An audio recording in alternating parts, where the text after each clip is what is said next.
नमस्कार। आज हम एक बहुत ही दिलचस्प सवाल पर बात करने वाले हैं। ये जो शब्द है ना, राष्ट्र या देश, ये आज हमें जितना स्वाभाविक लगता है, हमेशा से ऐसा था नहीं। तो फिर भारतीय राष्ट्रवाद की भावना, ये सोच आखिर पैदा कैसे हुई? AR देसाई की शानदार किताब भारतीय राष्ट्रवाद की सामाजिक पृष्ठभूमि हमें बताती है कि इसका जवाब जानने के लिए हमें पहले उस भारत को समझना होगा जो इस राष्ट्रवाद के जन्म से पहले मौजूद था। तो चलिए आज उसी दुनिया को समझने की कोशिश करते हैं। तो पिछली बार हमने एक तरह से नींव रखी थी। हमने ये समझा था कि राष्ट्रवाद को समझने के लिए ब्रिटिश पूर्व भारत के समाज का ताना बाना जानना क्यों जरूरी है।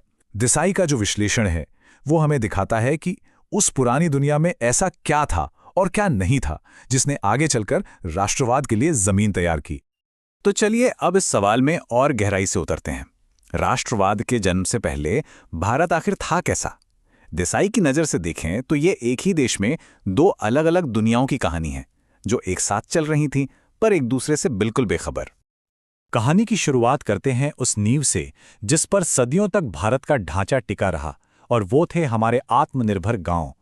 ये सिर्फ बस्तियां नहीं थी बल्कि अपने आप में एक पूरी की पूरी आर्थिक दुनिया थी। तो ये आत्मनिर्भर गांव आखिर था क्या?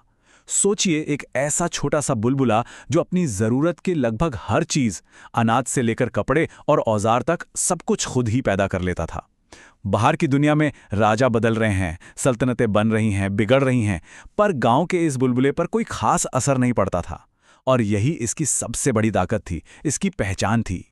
इस आत्मनिर्भरता के बारे में सर चार्ल्स मेटकाफ ने क्या खूब लिखा है।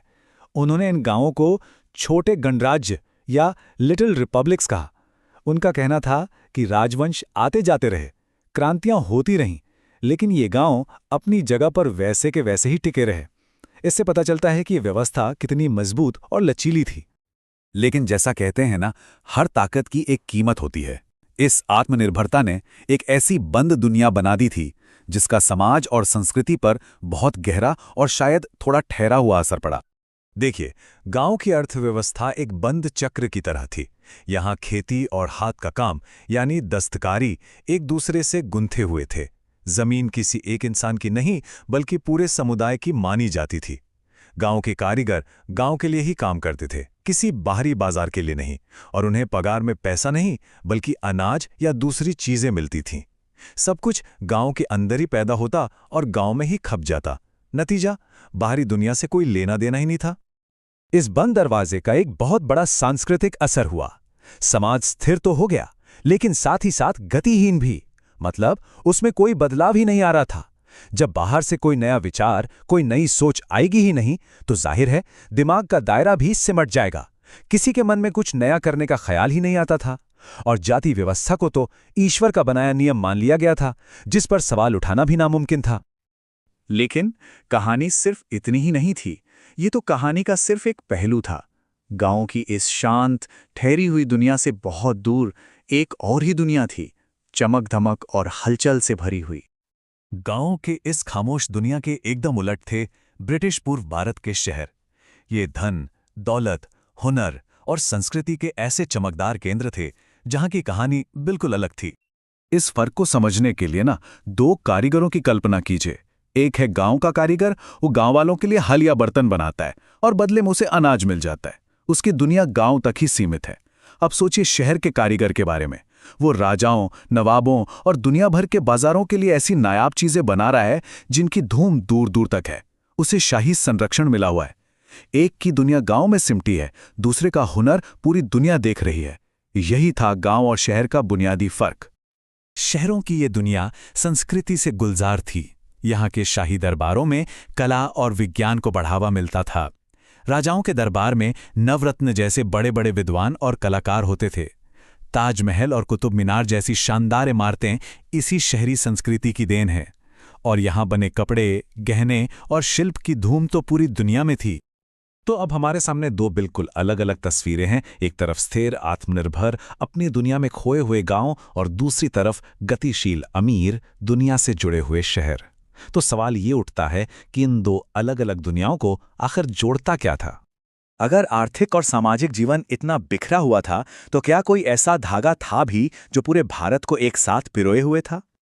देसाई के मुताबिक इसका जवाब था हाँ, एक धागा था। और वो धागा था धर्म और एक जैसी साझा विचारधारा का। भारत को जोड़ने वाली डोर राजनीतिक या आर्थिक नहीं, बल्कि सांस्कृतिक और धार्मिक थी। अब इस एकता का मतलब समझिए। इसका मतलब था एक साझा सांस्कृतिक एहसास। भले ही लोग अलग अलग राज्यों में अलग अलग राजाओं के अधीन रह रहे हों, लेकिन धर्म और रीति रिवाजों के जरिए वे एक दूसरे से जुड़ा हुआ महसूस करते थे। लेकिन, और ये बहुत जरूरी बात है, ये राष्ट्रवाद नहीं था। राष्ट्रवाद के लिए एक जैसी राजनीतिक और आर्थिक व्यवस्था की जरूरत होती है।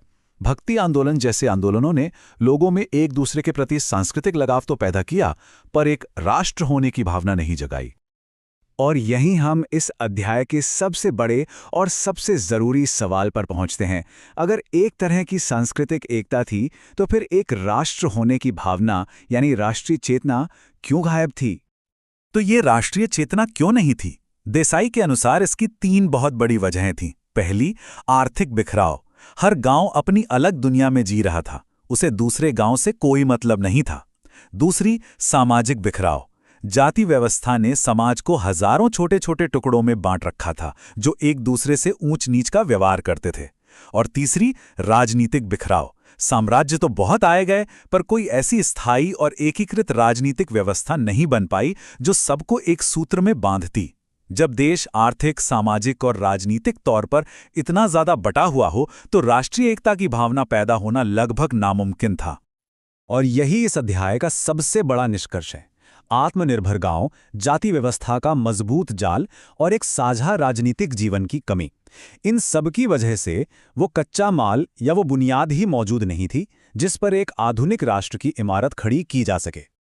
तो ये तस्वीर थी ब्रिटिश पूर्व भारत की, एक स्थिर, बिखरा हुआ लेकिन अपनी तरह से संतुलित समाज। लेकिन इतिहास की कहानी कभी एक जगह नहीं रुकती। एक बहुत बड़ा, बहुत ही जबरदस्त बदलाव दरवाजे पर दस्तक दे रहा था। तो सवाल यह है कि वो कौन सी ऐतिहासिक ताकत थी जिसने आकर भारत के इस सदियों पुराने सामाजिक ताने बाने को हमेशा हमेशा के लिए बदल कर रख दिया और राष्ट्रवाद के वो बीज बो दिए जो पहले मौजूद ही नहीं थे। इसका जवाब हमें मिलेगा हमारे अगले विश्लेषण में। जानने के लिए जुड़े रहिएगा।